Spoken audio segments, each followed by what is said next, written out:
Hello everyone, my name is Anthony Boyd. I'm a medical technologist too here at Wellstar Cobb Hospital Laboratory in Austell, Georgia. What I'm going to be demonstrating for you guys today is how we perform maintenance on one of our chemistry lines. Just a bit of backstory, we have been completely revamped in our chemistry department here in the last year. We have a whole new track as well as 3 new lines. Each line consists of an ISC module, a general chemistry module called a 503, and an immunoassay/hormone module called 801. Now, as I was trying to come up with an idea for this project with my manager, we both concluded that it's very vital that these instruments are properly maintained and replenished with reagent. And since we've had a lot of new hires recently, this would be a great teaching tool to make sure that they overcome that learning curve that everyone has when they first start at a new place. So as I was saying, there are 3 lines, and where we work, there are 3 shifts. So each shift is responsible for their own each individual line every day. Okay, everyone, I'm just going to give you a brief overview of the entire line so you have an idea of what I'm looking at. This is the beginning of the line. This is what we call our 8100. It's where our lab support loads all the specimens, and they go down this long track. And it's distributed between, as you can see, maybe not, but there are 3 separate lines. To my right is our storage unit, which we call a 701. I'm going to walk around quickly so that you guys can see the lines better individually. Okay, so you can see the 3 lines. Like I demonstrated, this is an 801, which is our immunoassay line or module. And you have a 503, which is our chemistry module. And then we have our ISC module. Alright everyone, now that I've given you a little bit of an overview of everything, it's time to get to the meat and potatoes. This is going to be a condensed version of course, how to perform maintenance. If you were an actual new hire, you wouldn't start your first day as doing maintenance. It would be after you've had weeks and weeks of training and you're familiar with the instrument. So I'm going to treat this the same way. I'm going to hit the most important things, and we'll go from there. So when you first come up to your line, you're going to come to your monitor.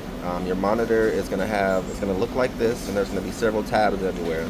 You want to make sure you're in standby mode, as indicated by this up here in the top left corner. And to achieve that, you want to go to your stop option button and stop the system. Now I've already done that, of course, because it's in standby. Okay, so the next steps you want to do to do your maintenance is you want to go to this tab on your far right, your pre-routine tab. Now, when I was in my training, I went to their headquarters for Roche in Indiana, and they described it as following the yellow brick road. Don't know why, but it's still stuck in my head. So what we do is, there are these tabs going from left to right. If you go from left to right, top to bottom, you'll manage to hit everything you need to do for daily maintenance. Okay, so we're going to start in this top left-hand corner with your Sepal Records Management. And basically what that is we're backing up our data for the day, and that's essentially it. So what I did was I selected that tab, and this screen popped up. Now we want to save it to a medium, which I've selected there, and then we want to press confirm. This next screen appears, and it wants to know how we're saving our data. Here at Wellstar, we use a flash drive, and the format that they want us to save it at is under results. We need to give our file a name. Usually it's just the date, and then we'll press execute after we insert our flash drive into the computer, and it will save and upload and back up our data. Now that's your first step. In this bottom left-hand corner, it shows all the testing that have been completed for the day. As you can see under routine, all of these numbers would be zeroed out after you successfully completed your backup. The next step you want to do is go back to your pre-routine. You want to see this next tab called Download Required Items. Now, if there was anything needed, it would be already illuminated, but for demonstration purposes, I'm just going to show you. We click it. There's going to be several other tabs below it. As you can see, Application, Calibrator, QC. If there's anything that needs an update that the Roche has sent out for us, it would appear down here, and then it'll also give you the option to download what we call a batch or update. But since there's nothing there, we would move on to the next thing, which is our reagent management list. Alright, I'm going to pick up where we left off. The next tab is the reagent management list tab. When you select that, it will have a pop-up window that is asking if you'd like to generate a report showing basically reagents that are low or that are empty and can be unloaded. So to generate that report, you'll just press confirm. It'll navigate you to this secondary screen. It takes a general couple seconds for it to generate. You'll press refresh, scroll to the top, and it'll show you the report with anything that's low or needs to be removed. So in this situation, you see a T-bill, and there are 3 tier levels that will indicate the status of the reagents. There's a yellow tier, a purple tier, and a red tier. A yellow tier will indicate that the reagent is low. The purple will indicate that the reagent is approaching empty, and the red means that it is completely out. So in this scenario, T-bill is completely out and will need to be replaced. So we're going to close out of that screen and close out of that. And to deviate slightly, we're going to go to our bottom tab here, our reagents tab. Now this is where it shows all the reagents on the instrument, and also their volume levels and where they're positioned on each wheel. So for this scenario, at this top left hand corner, you have a drop down which will break down each different module individually so that you can see the reagents associated with each one. On the far left here, you have a listing of all the reagent packs on the instrument. In this middle column, you have what we call a total volume or number of tests available left with that pack. You can select the button at the top to distribute them alphabetically from top to bottom, or by least amount of volume to most amount of volume. I usually position it from least amount so that I can just focus on the ones that I know I need to replace. To help out with this, there's also another tab that I forgot to mention in the pre-routine area, where it's called preventative action. In this top right hand corner, if you select it, it will also help you with these indicators, the yellow, purple, and red indicators that I mentioned earlier. So I've selected it, and anything that would fall under those parameters that would need to be replaced, that is either out or low, would appear in those colors. And as you can see, none of these appear in those colors, so all of these should be fine for now. I went to another module, the immunoassay one, and it's showing ferritin is purple. What that means is that it's running low. It's not out, but it's running low. The numbers that you see here on the far left is the number of tests available, which is 71, and in parentheses to the right of it is the threshold for which this indicator will pop up. So because it's less than 75 tests, it's indicating that it's running low and it may not make it through the entire day. So you may want to consider replacing it.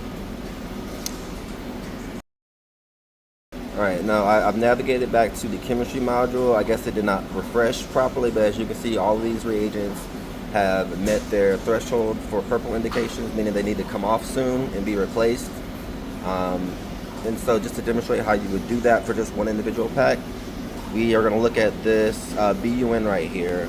It shows that there are 62 tests left, and there's the threshold to indicate that we might need to look at this is 150. If you go over here to the right, it will show you the position on the wheel that it is, and it'll show you the percentage remaining, the expiration date, and onboard stability.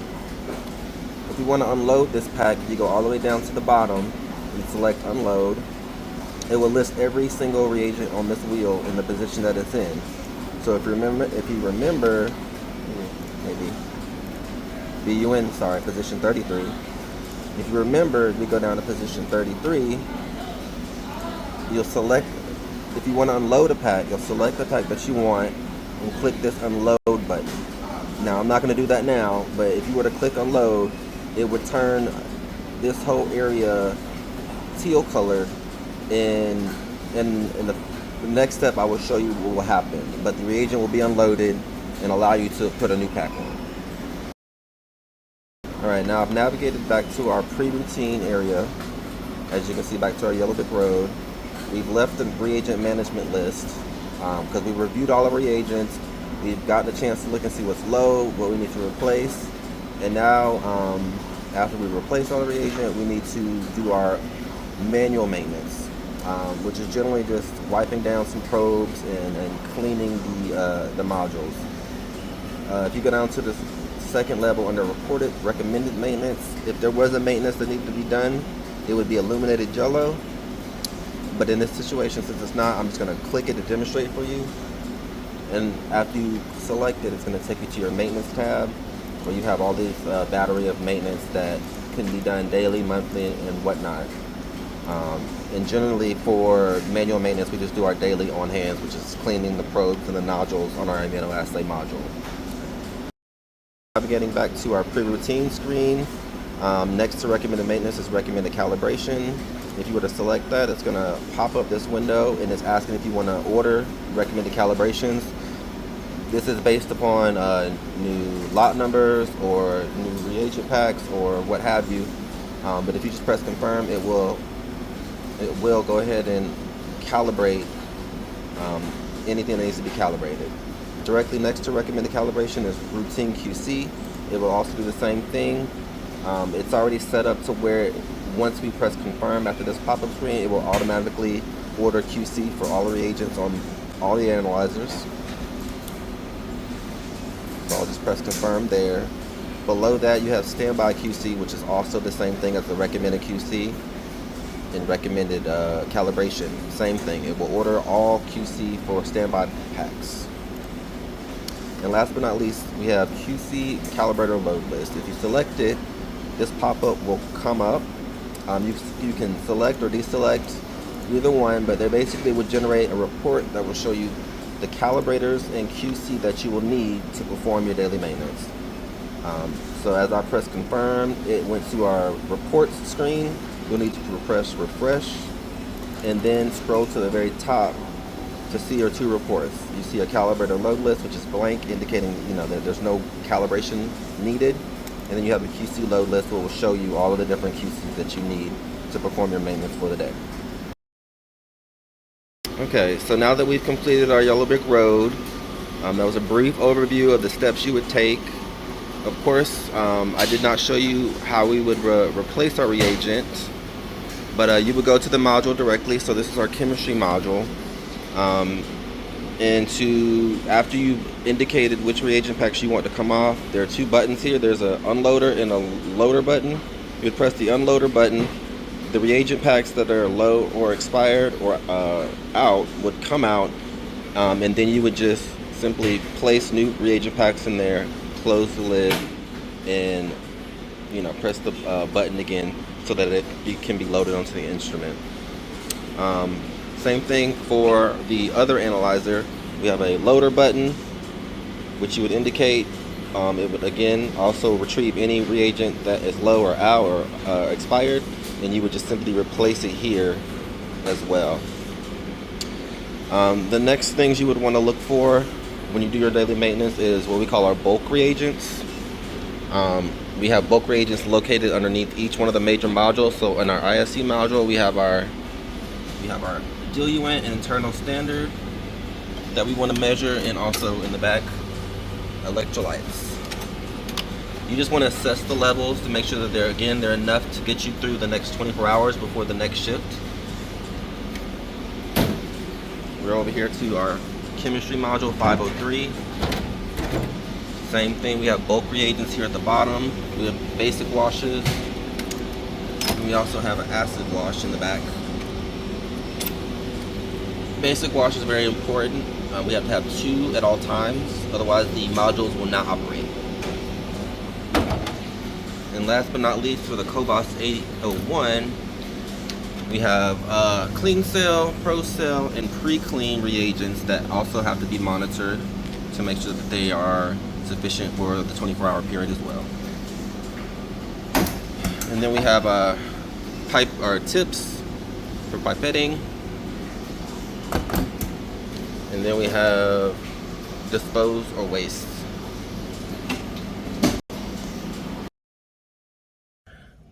So I know that wasn't the greatest, and it was very rushed, but and I felt rushed doing it. But it was a brief overview of the steps you would take to perform daily maintenance on one of the chemistry lines. After you've done it enough, it becomes like clockwork. It's almost automatic. But initially, there are a lot of steps, and of course, if you were actually training, we would go through each step with more detail and more thoroughness. But I hope you guys got a glimpse into what a normal maintenance routine is for chemistry analyzer here at Wellstar Cobb Hospital Laboratory. Again, I'm Anthony, and hope you guys had a great semester.